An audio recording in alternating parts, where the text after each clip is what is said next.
Hi, and welcome back to Beyond Default. I'm Teresa. Before we begin today, I'd like to share something with you. I'm not an expert. I've never been to school for psychology. I'm not a philosopher.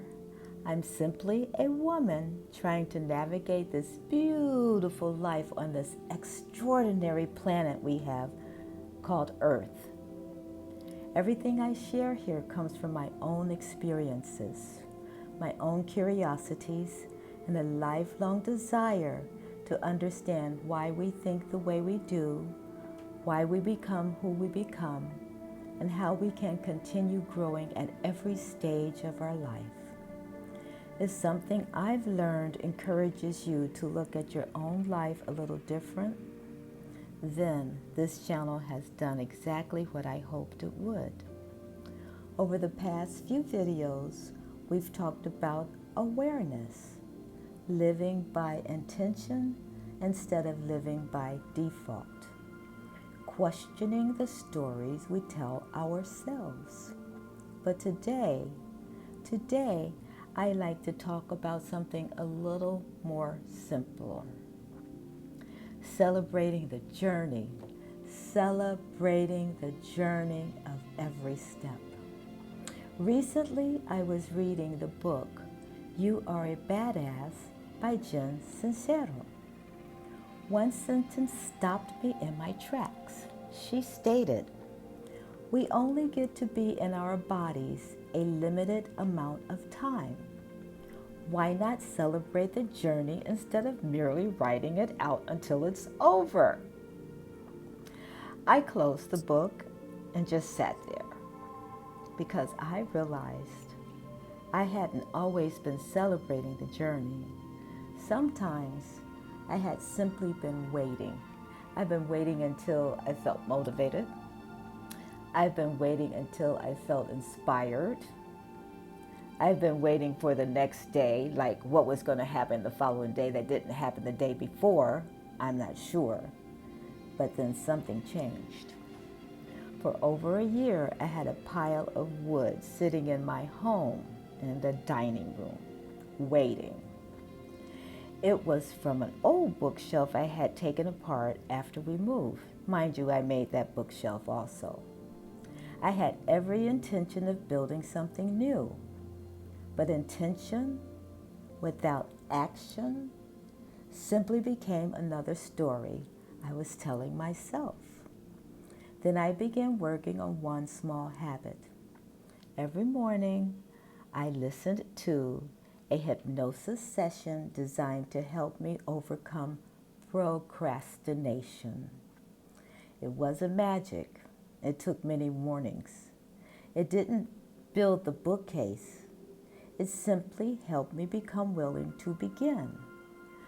It took one board, one measurement, one cut, one pocket hole, one coat of paint, some sanding, and then doing it all over again.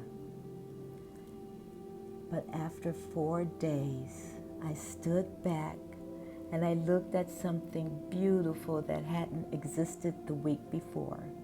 As I looked at that bookshelf, I realized something. It hadn't been built in 4 days. It had been built one small decision at a time.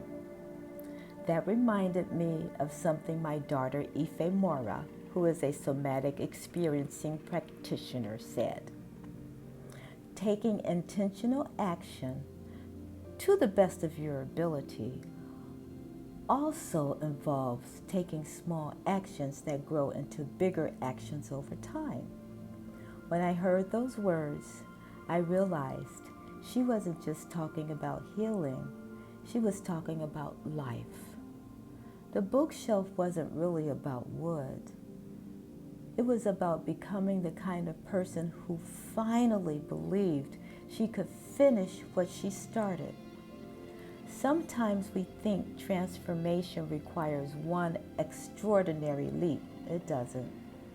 But maybe it begins with making the bed, taking a walk, writing the first page, making a phone call to a friend, choosing a kind thought, celebrating one ordinary day. Because those small choices quietly become a life.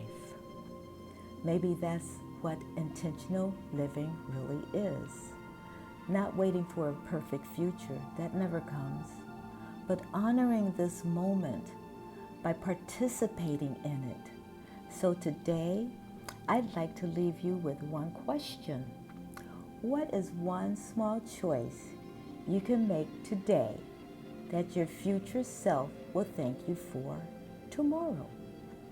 I'd love to hear your thoughts in the comments. And if you feel so inspired, please subscribe. And remember, live with purpose, live with meaning, live with intention. And together, let's move beyond default. I'll see you in the next video. Thank you. Bye now.